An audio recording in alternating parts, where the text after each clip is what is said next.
ကဘာကြီးရဲ့အဆုံးသတ်ဟာကျွန်တော်တို့ထင်ထားတဲ့ဇလန်းတွေကလို zombies တွေကူးစက်ရောဂါတွေကြောင့်မဟုတ်ခဲ့ပါဘူး။အာဂါတေစိန်ဝမ်းဆက်လို့နာမည်ပေးထားတဲ့အေယာမအုတ်ကပြန်ကြီးကဘာမြေစီကိုဥတီပြန်တက်လာတဲ့အချိန်မှာလူသားတွေကမိမိတို့ရဲ့အစိမ့်မြင့်နီးပညာတွေဒုံကြီးတွေကိုအသုံးပြုပြီးအဲ့ဒီအုတ်ကပြန်ကြီးကိုအာဂါသာထဲမှာနေပိုင်းပိုင်းဆဆဖြစ်အောင်ပြစ်ခတ်ဖျက်ဆီးနိုင်ခဲ့ကြပါတယ်။ဒါပေမဲ့အဲ့ဒီအောင်ပွဲကလူသားတွေအတွက်အကြီးမားဆုံးအမှားဟိတ်တစ်ခုဖြစ်သွားခဲ့တာပါ။ဒုံကြီးတွေထဲမှာပါဝင်တဲ့ဓာတ်ပစ္စည်းတွေကအုတ်ကပြန်ပိုင်းစားတွေနဲ့အတူတူပဲကဘာမြေပေါ်ကိုမိုးရွာချသလိုပြန်လည်ကျဆင်းလာခဲ့ပြီးတော့ကဘာပေါ်ကတရဝါတွေကိုမျိုးရိုးဗီဇပြောင်းလဲသွားစေခဲ့ပါတယ်။အထူးသဖြင့်သွေးအေးတရဝါတွေဖြစ်တဲ့အင်ဆက်တွေတောသားတရဝါတွေနဲ့ကုန်းနေရည်နေတရဝါတွေကဓာတ်ဆေးတွေရဲ့အာနိသင်ကြောင့်မူလရွယ်စားတဲ့အစာပေါင်းရာနဲ့ချီကြီးမားလာပြီးတော့ရက်ဆက်ကြမ်းကြုတ်တဲ့အေယာမဘလူးကြီးတွေဖြစ်အသွင်ပြောင်းသွားကြပါတယ်။ဒီလိုနဲ့လူသားတွေကတားကောင်ဘဝကိုရုတ်တရက်ကြောက်ရွံ့သွားပြီးတော့ကဘာလူဦးရေရဲ့65%လောက်ဟာရဲဆက်ဆက်တပ်ဖြတ်စားတော့ခံလိုက်ရပါတယ်။လွန်ခဲ့တဲ့9နှစ်က Fairfield မြို့လေးကိုဘလူးတွေဝင်ရောက်စီးနင်းနေတဲ့အချိန်မှာပဲအသက်16နှစ်အရွယ်ဂျိုးဒေါ့ဆန်ဆိုတဲ့ကောင်လေးတစ်ယောက်ကသူ့ရဲ့ချစ်ရတဲ့လူကောင်မလေးအေမီနဲ့လမ်းခွဲခဲ့ရပါတယ်။အေမီကတခြားကားတစ်စီးနဲ့ထွက်ပြေးလွတ်မြောက်သွားတဲ့အချိန်မှာတော့ဂျိုးကတော့သူ့မိဘတွေနဲ့အတူတူကြံရစ်ခဲ့ပါတယ်။ဒါပေမဲ့သူတို့ကားကိုအေယာမဘလူးကြီးတစ်ကောင်ကဝင်ရောက်တိုက်ခတ်ခဲ့ပြီးတော့ဂျိုးရဲ့မျက်စိရှိမှမ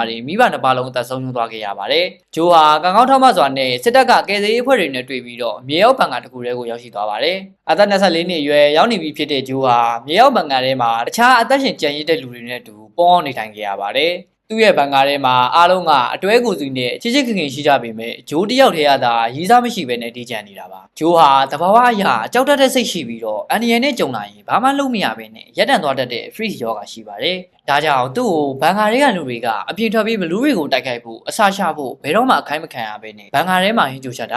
ာရေဒီယိုပြင်တာဆက်ပစ္စည်းတွေကိုပြုပြင်တာစလို့အိမ်မှုကိစ္စတွေကိုသာတာဝန်ပေးထားကြပါတယ်။ဂျိုးဟာနေ့တိုင်းသူ့ရဲ့မှတ်စုစာအုပ်လေးထဲမှာဘလူးတွေရဲ့ပုံစံတွေကိုပုံစံဆွဲမှတ်တမ်းနေပြီးတော့အချိန်ဖြိုးနေရသူပါ။တရက်မှာတော့သူတို့ရဲ့မြေရောက်ဘန်ကာတွေကိုအေယာမဘဝဲစိတ်ဘလူးကြီးတစ်ကောင်ဖောက်ထင်းဝင်ရောက်လာပါတယ်။ဘန်ကာတွေကလူတွေအားလုံးကတော့လက်နက်ကိုစီနဲ့အသေးလဲတိုက်ခိုက်နေချိန်မှာဂျိုးတယောက်ကတော့ထုံးစံအတိုင်းအကြောက်လွန်ပြီးနေရာမှာနေဘာမှမလုပ်နိုင်ပဲရပ်နေခဲ့ပါတယ်။နောက်ဆုံးမှာတခြားအဖွဲ့ဝင်တယောက်ကဘဝဲစိတ်ကြီးတွေကိုတတ်နိုင်ခဲ့ပေမဲ့ဒီလူကလည်းအသက်ဆုံးရှုံးသွားခဲ့ရပါတယ်။ဒီဖြစ်ပျက်ကြောင့်ဂျိုးဟာသူ့ကိုယ်သူအားမလို့အားမရဖြစ်သွားပါတယ်။သူဟာအမြဲတမ်းပုံးကွယ်နေပြီးတော့သူများအသက်ကိုအမိပြုနေရတဲ့သူ့ဘဝကိုစိတ်ပြတ်လာပါတယ်။အဲ့ဒီညမှာပဲဂျိုးဟာသူအမြဲပြုပြင်နေတဲ့ရေဒီယိုဆက်ကနေတဆင့်မိုင်85မိုင်လောက်ကွာဝေးတဲ့ကမ်းခြေတစ်ခုကဘန်ကာကိုဆက်သွယ်မိသွားပြီးတော့သူ့ရဲ့ငယ်ချီဦးအေမီနဲ့ရုတ်တရက်စကားပြောခွင့်ရလိုက်ပါတယ်။9နှစ်ကြာမှပြန်ကြရတဲ့အေမီရဲ့အတန်ကြောင့်ဂျိုးရဲ့ရင်ထဲမှာတော့အချစ်တွေပြန်လည်ရှင်းသလာပါတယ်။အေမီဟာသူမတို့ဘန်ကာမှာလူနည်းစုစာကြံတော်ကြောင်းနဲ့ကမ်းခြေမှာနေထိုင်ရကြောင်းပြောပြပါတယ်။ဂျိုးဟာဒီမြေအောက်တွင်းမှာပဲထီးကျန်စွာအသေးမခံနိုင်တော့ဘူးလို့ဆုံးဖြတ်လိုက်ပြီးတော့အေမီရှိရာမိုင်85မိုင်အကွာက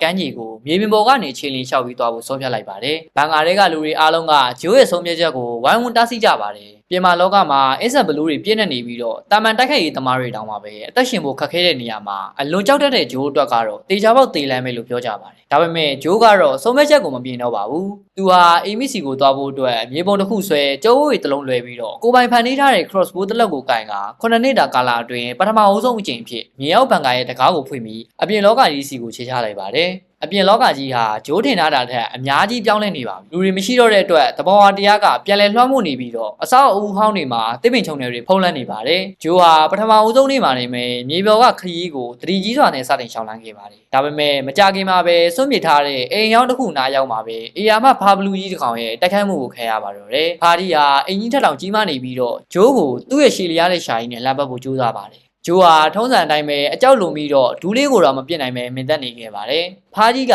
သူ့ကိုမျိုးချဖို့အတွက်အနားရလာတဲ့အချိန်မှာပဲရုတ်တရက်ခွေးတဲ့ကောင်ပြေးထွက်လာပြီးတော့ဖားကြီးကိုတန်ချင်ချင်နဲ့ဟောင်းကအာယုံလွှဲပေးလိုက်ပါတယ်။ခွေးလေးရဲ့အကူအညီကြောင့်ဂျိုးအသက်ဝင်လာပြီးတော့ထွက်ပြေးနိုင်ခဲ့ပါတယ်။ခွေးလေးကသူ့ကိုလုံခြုံတဲ့နေရာဖြစ်တဲ့ဆွန့်ပစ်ထားတဲ့ဘတ်ကားဟောင်းကြီးတဲ့ကိုခေါ်ရပါတယ်။အဲ့ဒီခွေးလေးဟာပိုင်ရှင်မရှိတော့တဲ့လွင်လွင်ခွေးလေးဖြစ်ပြီးတော့အနီရောင်ဝစ်စုံလေးကိုတင်စီထားတတ်တဲ့အကျင့်ရှိပါတယ်။ဂျိုးဟာအဲ့ဒီခွေးလေးကိုဘွိုင်းလို့နာမည်ပေးလိုက်ပြီးတော့သူတို့နှစ်ယောက်ဟာခီးဘော်တွေဖြစ်သွားကြပါပြီ။ဝိုင်းဟာအပြင်လောကရဲ့အန်ဒီရယ်တွေကိုကောင်းကောင်းနားလည်ပြီးတော့ဘယ်အချိန်ပုံရမယ်ဘယ်အချိန်ပြေးရမယ်ဆိုတာကိုဂျိုးကိုတော်ရသုံးနည်းနဲ့သင်ပြပေးပါတယ်။နောက်တစ်နေ့ခီးဆက်တဲ့အခါမှာတော့ဂျိုးဟာတစ်တော်တစ်ခုတည်းကိုရောက်သွားပါတယ်။အဲ့ဒီမှာသူကမြေကြီးတွေကနေရုတ်တရက်ထွက်ပေါ်လာတဲ့အေယာမတန်ကောင်ဘလူးကြီးတွေရဲ့ထောင်ချောက်တွေကြောက်ရောက်သွားပြန်ပါပြီ။ မြေကြီးတွေကပြိုကျပြီးတော့ဂျိုးကတွင်းနဲ့ကြီးတစ်ခုတည်းကိုကြာသွားတဲ့အချိန်မှာတော့တန်ကောင်ကြီးတွေကသူ့ကိုဝိုင်းဝန်းစားတတ်ဖို့ချင်းကပ်လာပါတယ်ဒီတစ်ခါမှာတော့ဂျိုးကတကယ်ပဲသိပြီလို့ထင်လိုက်ပေမဲ့အပေါ်ဘက်ကနေဆာမူရိုင်းဓာတ်ရှည်တလက်ကင်ထားတဲ့လူကြီးတစ်ယောက်နဲ့မြားပြည့်ကျွမ်းကျင်တဲ့ကလေးမလေးတစ်ယောက်ရောက်လာပြီးတန်ကောင်ကြီးတွေကိုကျွမ်းကျင်စွာတက်ဖြတ်ကဂျိုးကိုကယ်တင်လိုက်ပါတယ်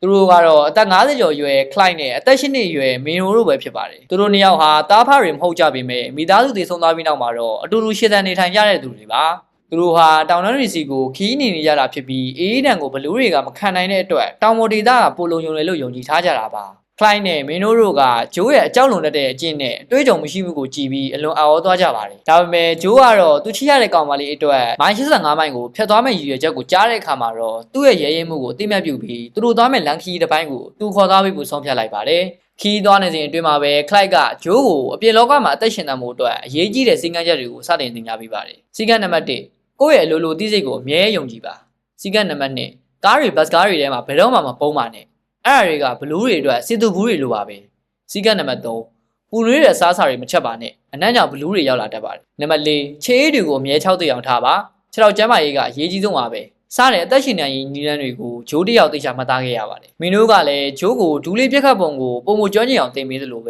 ဲဘလို့အပင်တွေကအစိတ်ရှိတယ်ဘလို့အပင်တွေကစားလို့ရတယ်ဆိုတာကိုပါရှင်းပြပေးပါတယ်ဂျိုးဟာသူတို့နှစ်ယောက်တူတူဖြတ်တန်းခဲ့ရတဲ့ညာချမ်းတွေမှာလူသားဆန်တဲ့နှွေးထွေးမှုကိုပြန်လည်ခံစားခဲ့ရပါတယ်ခလိုက်ကသူ့ရဲ့တားဖြစ်သူဆုံးရှုံးခဲ့ရပုံတွေမင်းတို့ကသူ့မိသားစုအကြောင်းတွေကိုရင်ဖွင့်ပြောပြရင်းနဲ့တောရောက်သားတန်ရုံးစိတ်နဲ့တွေ့လာကြပါတယ်ဂျိုးဟာသူဆွဲထားတဲ့ဘလူးတွေရဲ့ပုံညမ်းစာအုပ်ကိုပြတဲ့အခါမှာတော့ခလိုက်ကဂျိုးရဲ့အသေးစိတ်လေးလာနိုင်စွမ်းကိုချီးကျူးခဲ့ပြီးတော့ဒီစာအုပ်ကနောက်တစ်ချိန်လူသားတွေအတွက်အများကြီးသုံးဝင်နိုင်လိမ့်မယ်လို့ပြောပြပါတယ်။ရန်နှင်းငယ်တူတူခီးသွားပြီးတဲ့နောက်မှာတော့သူတို့၃ယောက်ဟာလမ်းဆောင်တစ်ခုကိုရောက်ရှိလာခဲ့ပါတယ်။ခလိုက်နဲ့မင်းတို့ကတော့တောင်တန်းတွေရှိရာစီးနှင်းတွေကျနေတဲ့မြောက်ဘက်ကိုဆက်သွားရမှာဖြစ်ပြီးဂျိုးကတော့အိမ်မီရှိရာကမ်းခြေဖြစ်တဲ့အနောက်ဘက်ကိုဆက်သွားရမှာပါ။လမ်းခွေရမယ်အချိန်ရောက်တဲ့အခါမှာတော့မင်းတို့လေးဟာဂျိုးကိုဖတ်ပြီးနှုတ်ဆက်ပါတယ်။ခလိုက်ကတော့ဂျိုးကိုသူ့ရဲ့လက်ပစ်ပုံတစ်လုံးကိုအရေးပေါ်သုံးဖို့အတွက်လက်ဆောင်ပြပေးလိုက်ပါတယ်ခလိုက်ကမင်းမှာကြောက်စိတ်ရှိတာမှန်ပေမဲ့မင်းရဲ့ရည်ရွယ်ချက်ကကြီးမားပါတယ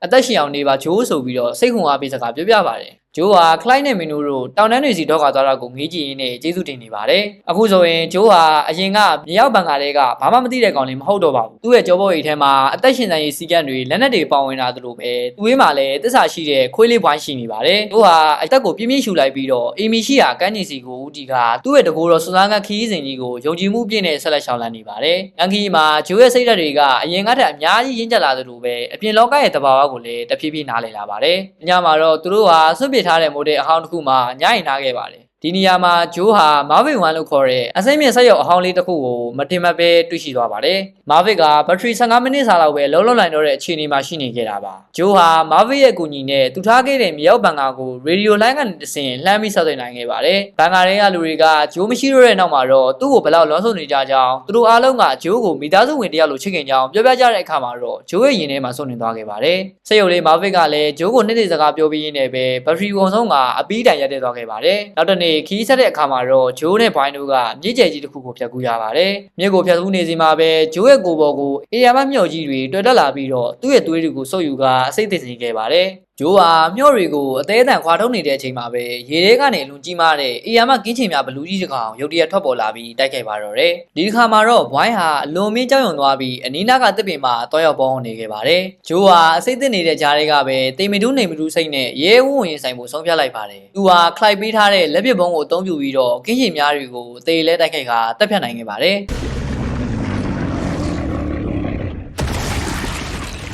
အသက်ဘေးကနေတည်တည်လေးလွတ်မြောက်လာပေမဲ့ဂျိုးကဘွိုင်းကိုဒေါသထွက်သွားခဲ့ပါတယ်။အနေရဲ့ကြုံနေမှာသူ့ကိုပစ်ထားပြီးပုံနေခဲ့တဲ့ဘွိုင်းကိုတော့မင်းသွားတော့မင်းကမလို့အပ်တော်ဘူးလို့အောင်ကားလိုက်မိပါတယ်။ဘွိုင်းဟာဝမ်းနဲ့စွာနဲ့ပဲတိုးရဲကိုထွက်ပြေးသွားခဲ့ပြီးတော့ဂျိုးတယောက်တည်းအကြီးကျယ်စွာကြံရိတ်ခဲ့ပါတယ်။ဂျိုးဟာမျောစိတ်တွေကြောင့်အမြင်အာရုံဝေဝါးလာပြီးတော့နောက်ဆုံးမှာတော့လမ်းမပေါ်မှာတင်တတိလေးမပြောသွားခဲ့ပါတယ်။သူတတိပြန်လာတဲ့အချိန်မှာတော့လှပတဲ့ကမ်းခြေတစ်ခုပေါ်ကနှွေးထွေးတဲ့အခန်းလေးတစ်ခုတွေကိုရောက်နေတာကိုတွေ့လိုက်ရပါတယ်။ဟုတ်ပါတယ်။သူရွေထားတဲ့အိမ်မီရှိတဲ့နေရာကိုရောက်သွားတာပါအိမ်မီနဲ့သူမရဲ့အဖွဲ့သားတွေကသတိလစ်နေတဲ့ဂျိုးကိုတွေ့ပြီးတော့ကယ်တင်လာခဲ့တာဖြစ်ပါတယ်ခုနှစ်နှစ်ကြာမှပြန်လည်ဆုံတွေ့ရတဲ့အိမ်မီကိုမြင်လဲရတဲ့အချိန်မှာတော့ဂျိုးရဲ့ရင်ထဲမှာအတိုင်းမသိဝမ်းသာသွားခဲ့ပါတယ်ဒါပေမဲ့ဂျိုးမိမောင်လင်းထားတဲ့ချစ်ချင်းမြင်လာစံလေးကသူထင်ထားသလိုဖြစ်မလာခဲ့ပါဘူးအိမ်မီဟာအရင်ကလိုပြင်းကင်းနေတဲ့ကောင်မလေးမဟုတ်တော့ဘဲနဲ့သူမရဲ့နေမမှာရှိတဲ့တက်ကြီးရွယ်တွေနဲ့ကလေးတွေကိုဦးဆောင်နေရတဲ့တာဝန်သိခေါင်းဆောင်တစ်ယောက်ဖြစ်နေပါပြီပြီးတော့အေမီမှာဂျိုးနဲ့ကွဲကွာလေးတဲ့9နှစ်တွင်းမှာပဲတခြားချစ်သူတယောက်ရှိခဲ့ပြီးတော့အဲ့ဒီချစ်သူကမကြသေးခင်မှာပဲဘလူးတွေရန်ကြောင်တိတ်ဆုံးသွားခဲ့တာဖြစ်ပါတယ် အီမီကဂျိုးကိုတွေ့ရလို့ဝမ်းသာပေမဲ့အရင်ကလိုရီးစားအချင်းမျိုးနဲ့ချစ်လို့မရတော့ကြောင်းဂျိုးဟာသူမရဲ့ငယ်ဘဝအမှတ်တရကောင်းတစ်ခုသာဖြစ်ကြောင်းပုံမှန်လေးပဲပြောလိုက်ပါ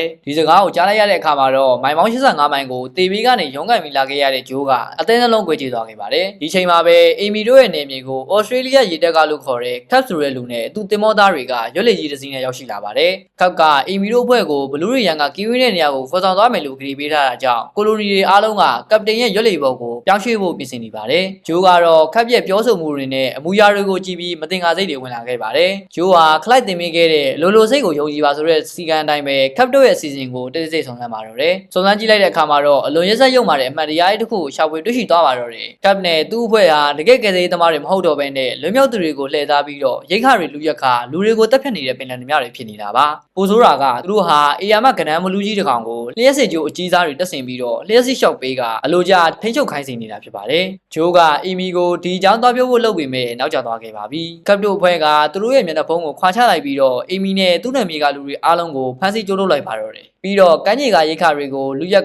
ကြိုးထုတ်ခံရတဲ့အီမီတို့ကိုစားသတ်ဖို့အတွက်ရေထဲကအေယာမကနန်းကြီးကိုလျှက်စစ်နဲ့လှမ်းခေါ်လိုက်ပါတယ်ကနန်းကြီးဟာအလွန်ကြီးမားပြီးကြောက်မက်ခဲကောင်းလာပါတယ်သူဟာကမ်းခြေပေါ်ကိုတက်လာပြီးတော့ကြိုးထုတ်ခံရတဲ့လူတွေကိုတိုက်ခိုက်ဖို့ပြင်ဆင်ပါတယ်ဂျိုးကလည်းဖမ်းဆီးခံရပေမဲ့သူ့ရဲ့အသက်ရှင်တန်ရေးစွမ်းရည်တွေကိုအသုံးပြုပြီးတော့ဂျိုးပြည်ကလွတ်မြောက်လာခဲ့ပါတယ်ဂျိုးဟာသူရှိရတဲ့အီမီတို့နဲ့လူတွေကိုကယ်တင်ဖို့အတွက်အရင်လိုကြောက်ရွံ့မနေတော့ဘဲနဲ့လက်နက်ကင်ကကပ်တိုအဖွဲ့ကိုရဲရဲဝံ့ပြန်လည်တိုက်ခိုက်ပါတော့တယ်။အဲ့ဒီအချိန်မှာပဲတောရဲကိုထွက်ပြေးသွားတဲ့ခွေးလေးပွိုင်းကလည်းဂျိုးကိုကူညီဖို့အတွက်ရောက်ရှိလာပါတယ်။ကနန်းဘလူးကြီးကဂျိုးကိုချင်းရောက်လာတဲ့အချိန်မှာတော့ဂျိုးဟာလက်နက်နဲ့ပစ်ခတ်ဖို့အတွက်ပြင်ဆင်လိုက်ပါတယ်။ဒါပေမဲ့ဂျိုးဟာကနန်းကြီးရဲ့မျက်လုံးတွေကိုအနည်းငယ်သေချာကြည့်လိုက်မိတဲ့အခါမှာတော့ခလိုက်ပြောမှုတဲ့စကားတစ်ခုကိုသတိရသွားပါတယ်။မျက်လုံးကိုကြည့်လိုက်ရင်ဒီဘလူးကတဘာဝရဲ့ရက်ဆက်တာလားဒါမှမဟုတ်အခြေအနေရရက်ဆက်နေရတာလားဆိုတာကိုသိမြင်နိုင်ပါတယ်။ကနန်းကြီးရဲ့မျက်လုံးတွေထဲမှာနာကျင်မှုနဲ့ကြောက်မှုတွေကိုဂျိုးမြင်တွေ့လိုက်ရပါတယ်။ကနန်းကြီးဟာလူတွေကိုတက်ရှင်လို့တက်နေတာမဟုတ်ဘဲနဲ့တက်ဆင်ထားတဲ့လက်စစ်ကြိုးတွေကနေပေးတဲ့နာကျင်မှုတန်ကြောင်းသာအမိန့်နာခံနေရတာဖြစ်ကြောင်းဂျိုးနားလည်သွားပါတယ်။ဒါကြောင့်ဂျိုးဟာကနန်းကြီးကိုမပြစ်တော့ဘဲနဲ့သူ့ရဲ့ဒူးလေးနဲ့ကနန်းကြီးကိုထိန်းချုပ်ထားတဲ့လက်စစ်ကြိုးကြီးကိုသာချိန်ရွယ်ပြီးတော့ပြစ်ချလိုက်ပါတယ်။များထိသွားတဲ့အတွက်လက်စစ်ကြိုးကြီးက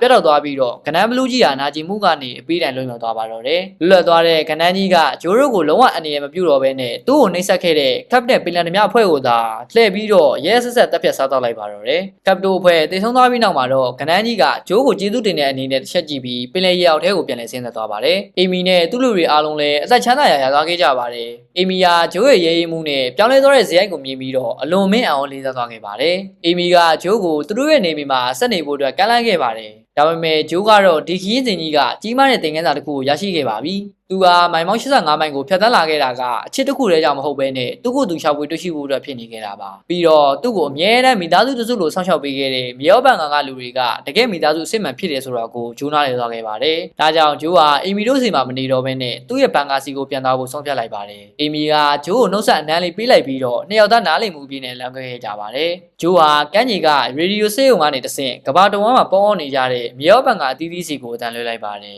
သူဖြတ်သန်းခဲ့ရတဲ့အတွေ့အကြုံတွေသူကိုယ်တိုင်ရေးဆွဲထားတဲ့ဘလူးလန်းညွန်စာအုပ်ထဲကအားနည်းချက်အားသာချက်တွေကိုရေဒီယိုကနေအားလုံးကိုမျှဝေပေးခဲ့ပါတယ်။အပြင်လောကကြီးဟာကြောက်စရာကောင်းပေမဲ့လူတွေစုပေါင်းရင်အသက်ရှင်နိုင်နေတဲ့အကြောင်းမြေအောက်ထဲမှာပုံမနေပဲနဲ့အပြင်ထွက်ကြဖို့နဲ့ဘလူးတွေအန္တရာယ်ကင်းတဲ့တောင်တန်းနေသားစီကိုပြောင်းရွှေ့ကြဖို့တိုက်တွန်းနှိုးဆော်ခဲ့ပါတယ်။အဲဒီနောက်မှာတော့ဂျိုးနဲ့ဘိုင်းလို့ဟာသူတို့ရဲ့မူလမြေအောက်ဘန်ကာစီကိုအောင်မြင်စွာမဲ့ပြန်လည်ရောက်ရှိသွားခဲ့ပါတယ်။ဘန်ကာတွေကလူတွေဟာဂျိုးပြန်ရောက်လာတဲ့အတွက်အလုံးဝမ်းသာပျော်ရွှင်ခဲ့ကြပါတယ်။ဂျိုးရဲ့လမ်းညွှန်မှုတွေနဲ့အတူဘန်ကာတွေကလူတွေအားလုံးဟာအပြင်လောကကြီးစီကိုထွက်လာကြပြီးတော့ခလိုက်နဲ့မင်းတို့ရှိရာမြောက်ဘက်တောင်တန်းဒေသစီကိုဥတီကမျောလင်းချက်ပြည့်နဲ့ခီးအစ်စ်ကိုစတင်ကလန်းသွားကြပါတော့တယ်။ဇလန်းလေးကိုအဆုံးထိကြည့်ပေးတဲ့အတွက်ကျေးဇူးတင်ပါတယ်။